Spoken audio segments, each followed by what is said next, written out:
ASPI has released a report claiming that a campaign of Chinese Twitter accounts... You are from ASPI? ASPI is behind the hacking claims.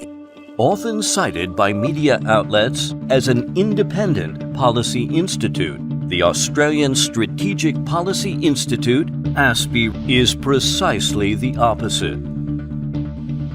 The Canberra-based institute has become a go-to think tank for many Western media outlets in terms of framing the public's understanding and attitude toward China.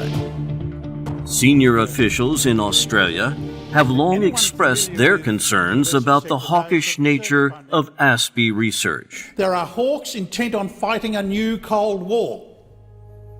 They have waged a muttering campaign against collaborations with China, and it's found eager acolytes in sections of the Australian media.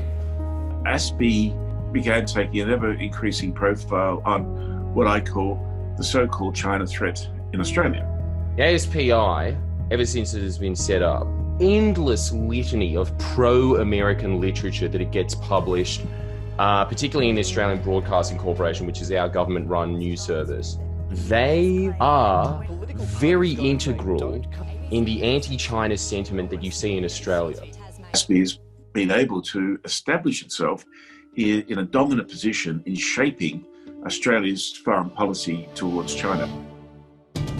In 2019, ASPI launched the China Defense Universities Tracker, a project seeking to detect security threats that China supposedly poses.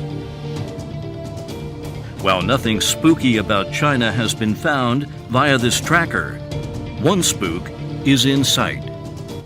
But what is clear is that the source of the funding. Now, ASPI acknowledges that it's the United States Defense Department, the United States State Department, this Global Engagement Centre. The Global Engagement Centre coordinator is one Miss Lee Gabriel. She's described on the website as, in that United States website, as a former US Navy fighter pilot who later trained with the CIA and was assigned to the Defence Intelligence Agency.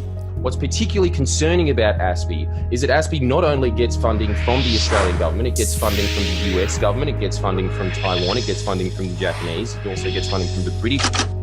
A table from ASPI website shows for the financial year 2019 to 2020, U.S. State Department has entrusted ASPI to develop multiple research projects, including mapping China's technology giants amid the tensions between the two countries over the technology sector. If you go to its website, you'll see most of the main representatives of the US industrial complex, or military industrial complex rather, Raytheon, Boeing, Westinghouse. The manufacturers of big arms are also big supporters of ASPI. While think tanks like ASPI keep producing reports that serve the interests of their benefactors, their research has drawn criticism from both Australia and China. We have repeatedly responded to the preposterously false reports on China compiled by this so-called institute. We hope and believe that Australia and other countries will be vigilant and distinguish right from wrong and reject the absurd fabrications by such anti-China organizations.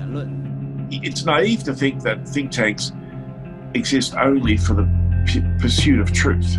They exist to advocate a particular point of view.